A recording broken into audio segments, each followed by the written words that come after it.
Bonjour à tous nos téléspectateurs. Bonjour, vous êtes en direct aujourd'hui sur la chaîne Live Doctor. Et pour cette nouvelle émission ou édition, nous avons le plaisir d'accueillir le docteur Joël Singer. Bonjour ma chère consoeur. Bonjour. Le docteur Singer, vous donc êtes une spécialiste d'endocrinologie, une spécialiste du diabète, mais également de la nutrition, et vous êtes responsable d'unité d'éducation thérapeutique. Peut-être pourrez-vous nous expliquer ce que cela recouvre. Et aujourd'hui, nous allons aborder un sujet capital, fondamental, que l'on trouve partout, dans toutes les revues, dans tous les journaux, qui est dans la bouche de millions de personnes. Je veux parler de l'obésité. Pourriez-vous peut-être nous donner une définition de l'obésité ? Alors, l'obésité est définie par l'index de masse corporelle, qui est en fait une calculation du poids et de la taille en Europe et aux États-Unis, ce ne sont pas les mêmes chiffres en Asie. Quand on a un index de masse corporelle qui est au-dessus de 27, on a une obésité. Et quand on a un index de masse corporelle au-dessus de 40, on a ce qu'on appelle l'obésité morbide. Voilà. Donc ce sont les définitions. Quand on prend les gens qui vivent en Asie, qui à l'origine ont un poids qui est inférieur aux gens qui habitent en Europe ou aux États-Unis, les définitions sont avec des chiffres plus bas que cela. C'est très intéressant. En tout cas, c'est une bonne entrée en matière. Après la définition ou les définitions de l'obésité, quelle est l'importance quantitative de cette maladie, puisque maintenant on peut parler d'une maladie planétaire? Alors c'est effectivement une épidémie, puisqu'il y a un taux d'obésité qui est très important, qui est selon les pays entre 30 et plus de 50% des populations dans de nombreux pays. Dans les pays comme les États-Unis, c'est un phénomène très grave. C'est aussi un phénomène qui existe malheureusement dans tous les pays qui sont en voie d'industrialisation.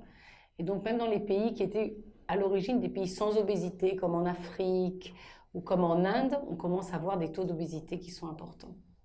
Ça, c'est un aspect très très important. Il y a cet aspect qui est important, et je vous remercie de l'aborder, et vous allez pouvoir le développer. Et également, l'aspect des familles d'obèses. Alors, d'abord, le taux d'obésité est beaucoup plus élevé dans les couches socio-économiques qui sont basses, dans pratiquement tous les pays du monde. Et malheureusement, aujourd'hui, les pauvres ne sont pas maigres. Alors, je ne dis pas que c'est bien d'être pauvre, mais aujourd'hui, les pauvres, en général, ont plus d'obésité que non les gens qui sont riches. On le constate en consultation courante, quotidienne. Ouais. C'est quelque chose qu'on remarque rapidement, en fait. Tout à fait. Et donc, vous m'avez posé une autre question concernant... Concernant les familles, l'obésité. Les familles d'obèses. Alors, les familles d'obèses, il y a probablement le côté des habitudes, c'est-à-dire que dans une famille où tout le monde mange de la junk food, il y a beaucoup plus de chances que tout le monde le soit obèse, mais il y a aussi parfois certaines familles qui ont des problèmes génétiques et qui sont transmissibles. Et c'est, comme je vous l'ai dit tout au début, assez rare. Et donc la prise en charge sera familiale. Tout à fait. Aujourd'hui, la prise en charge des enfants qui sont obèses est déjà familiale, dans la mesure où on a beaucoup de mal à arriver à de bons résultats si on n'associe pas les parents, l'école et parfois les amis. C'est-à-dire que le traitement de groupe avec d'autres enfants qui ont ces problèmes et d'autres familles qui ont ces problèmes, pas forcément les enfants, parfois pas tous les enfants d'une même famille sont obèses, sont des programmes qui marchent mieux que les programmes qui sont juste d'envoyer chez une diététicienne. Et c'est en général aujourd'hui une approche qui est beaucoup plus holistique du traitement de l'obésité. Mais quelles sont les causes qui ont entraîné ces modifications dans la population par rapport au siècle dernier ou au 19e siècle? Bon, d'abord, il faut quand même se rendre compte qu'on a changé de siècle dans la mesure où on a une technologie qui progresse énormément. Et la plupart des choses qu'on faisait en faisant un exercice physique, on ne le fait plus.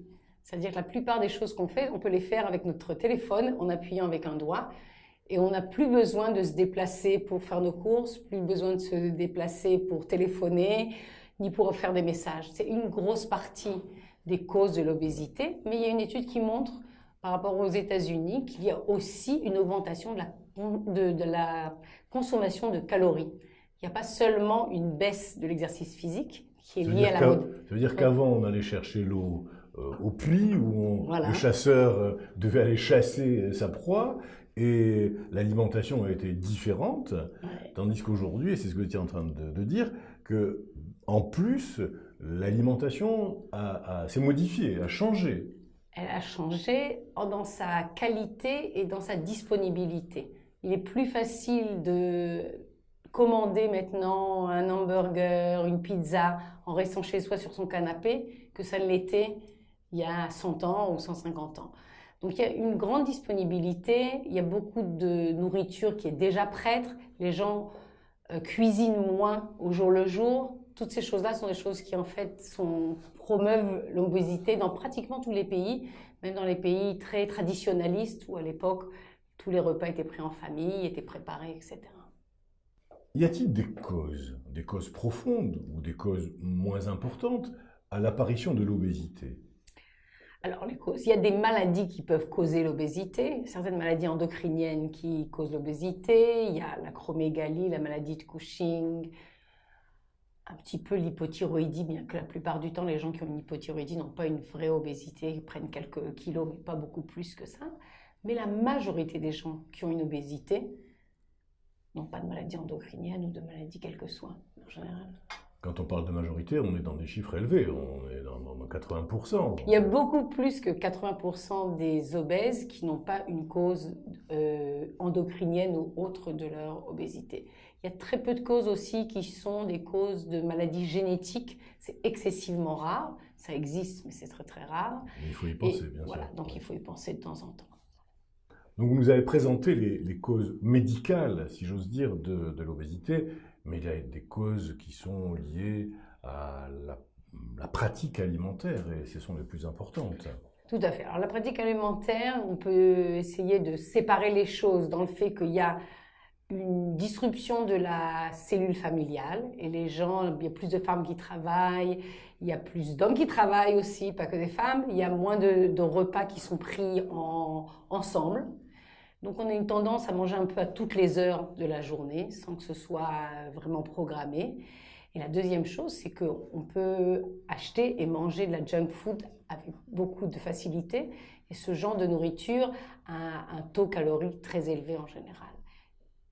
Et ça, c'est une des causes majeures aujourd'hui. C'est probablement la cause majeure de l'obésité. C'est la raison pour laquelle aujourd'hui, la lutte contre l'obésité ne peut pas être faite uniquement par le côté médical de notre société, mais aussi par le côté de l'éducation nationale, de la surveillance aussi des produits alimentaires. Il y a énormément d'acteurs qui doivent lutter contre l'obésité. Malheureusement, il y a aussi beaucoup d'enjeux financiers dans l'obésité. Et il y a eu beaucoup de procès très célèbres aux États-Unis, certains ont abouti ou pas, contre certaines firmes qui faisaient de la junk food. Et donc, il y a, à mon avis, une grande part de cynisme parfois, dans la mesure où on parle de l'obésité, on veut lutter contre l'obésité, mais d'un autre côté, on a des gros intérêts financiers dans l'obésité. Donc, je pense qu'on a beaucoup à faire pour essayer d'avoir et une économie qui marche et des gens qui sont moins obèses. C'est très intéressant, réellement. Il y a une éducation qui n'est pas forcément distribuée aux petits-enfants ou aux jeunes adolescents. Il y a là quelque chose qui est important. Peut-être une éducation parentale, peut-être une éducation de l'école. Vous l'avez suggéré avec l'éducation nationale. Mais peut-être aussi la définition d'une grande cause nationale qui serait l'obésité, et avec les moyens donnés par les gouvernants. C'est ce que vous avez évoqué. Alors tout à fait. Il y a plusieurs initiatives qui sont faites au niveau national et international. Au niveau européen, il y a une initiative qui est essentiellement dirigée vers l'obésité des enfants. Et il y a des fonds qui sont utilisés non seulement pour la recherche de l'obésité des enfants, mais aussi pour des interventions comme le fait par exemple qu'on n'ait plus le droit de faire des publicités pour de la junk food aux heures où les enfants regardent les programmes de télévision. C'est une des initiatives, il y en a beaucoup d'autres. Il y a des initiatives qui sont au niveau de la petite enfance, où on essaye de donner goût aux jeunes enfants qui sont à la maternelle pour les fruits, les légumes, etc. Et aussi pour l'exercice physique, parce que je pense que c'est tout à fait indissociable. Il y a probablement des projets qui sont très performants, mais il y en a d'autres qui le sont moins. Et il y a une autre chose, à mon avis, dont on devrait parler, c'est que malheureusement, l'obésité ne se répartit pas de façon égale dans toutes les couches socio-économiques de la société.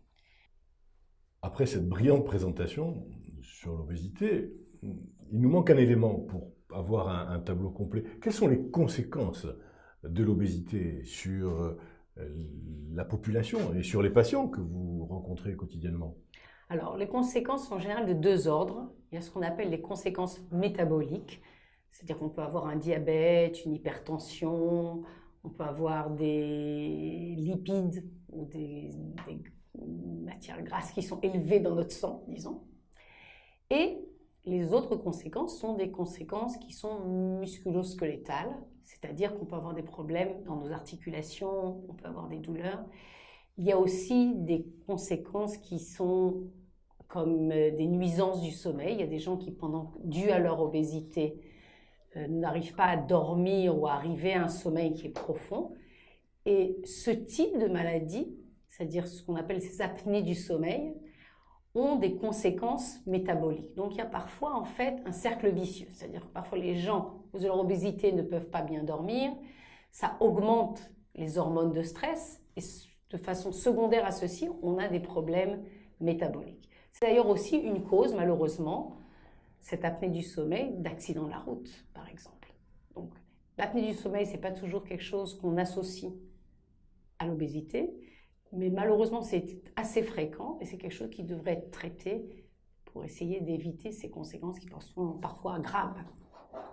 Et outre l'apnée du sommeil, j'imagine qu'il y a d'autres conséquences, d'autres répercussions cardiovasculaires par exemple, ou musculo-squelettiques que vous avez évoquées. Alors, les conséquences cardiovasculaires, je pense que quand on parle des conséquences cardiovasculaires, il faut se dire qu'une personne n'est pas un seul élément. C'est-à-dire que quelqu'un ne se définit pas juste par son poids. Donc, il y a des gens, par exemple, qui sont gros, qui ont un indice de masse corporelle qui est élevé, mais qui ont une condition physique excellente. C'est ce qu'on appelle en anglais « fit and fat ». Okay. Ces gens-là sont souvent beaucoup moins malades que ne le sont parfois des gens qui sont maigres, mais qui n'ont pas une bonne condition physique. Donc quand on définit ce type d'éléments, on ne peut pas regarder que le poids. Le poids, c'est insuffisant pour définir les conséquences médicales possibles de l'obésité. D'un autre côté, il est vrai que les conséquences métaboliques sont probablement aussi liées à la forme physique de la population, mais malheureusement, les problèmes squelettales ou musculaires ou articulaires qu'on peut voir dans l'obésité, par contre, sont souvent liés à la quantité de poids qui est exercée sur nos articulations. Par exemple, la gonarthrose, l'arthrose du genou, qui va être plus douloureuse chez une personne qui a un surpoids élevé qu'une personne qui a un poids normal. Tout à fait.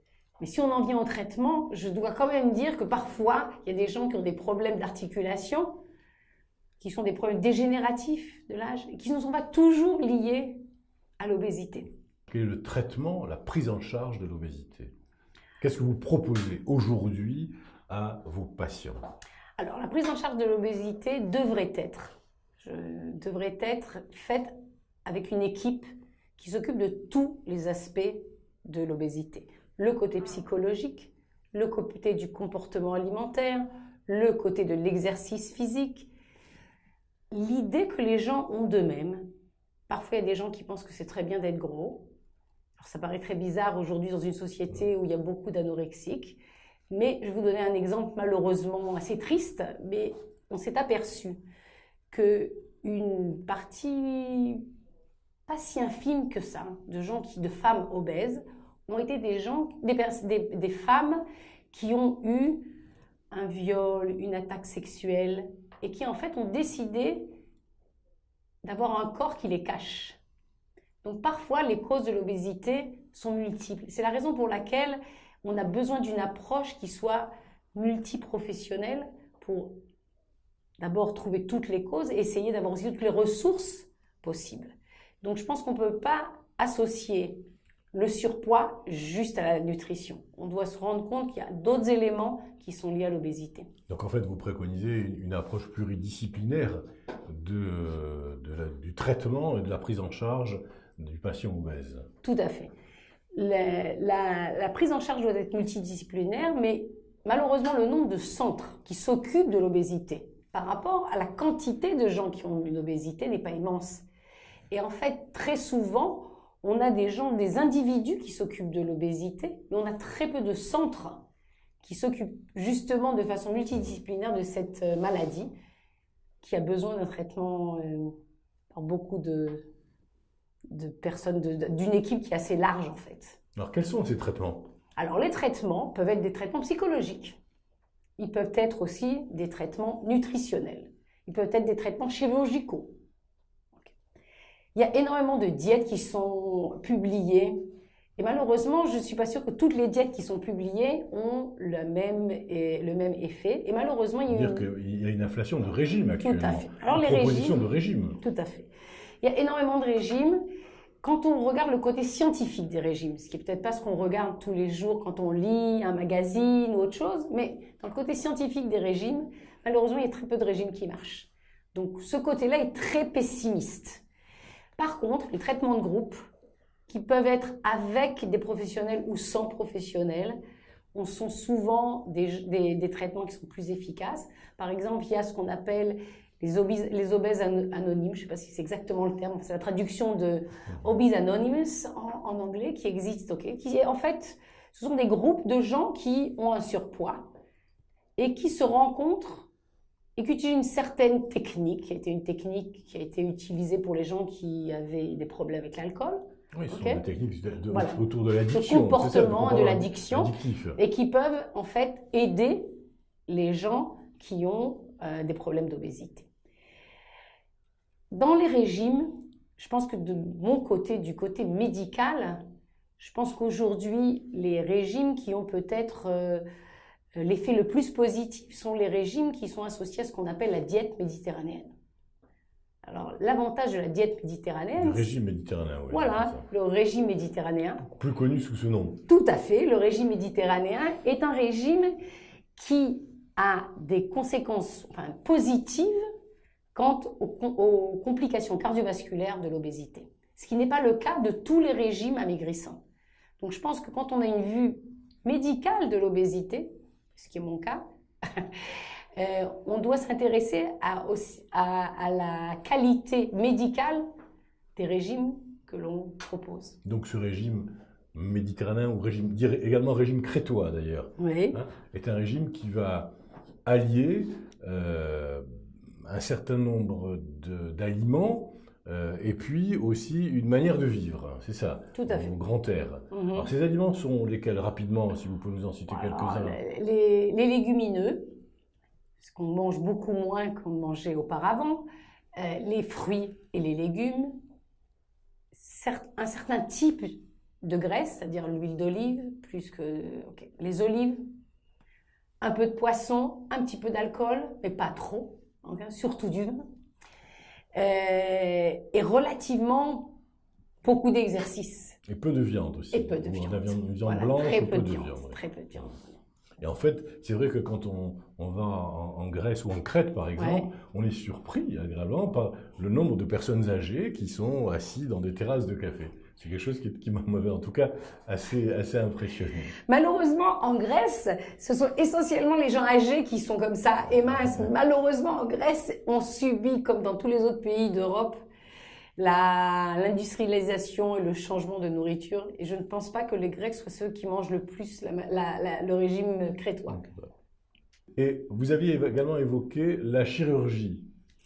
Ok. Est-ce que vous pourriez nous en dire quelques mots? Tout à fait. Alors, la chirurgie est un outil très efficace pour l'obésité, aussi pour traiter les complications de l'obésité, comme on en a parlé, c'est-à-dire des problèmes comme le diabète, l'hypertension, l'apnée du sommeil, l'hyperlipidémie. Donc, ça a un effet qui est plus large que la perte de poids.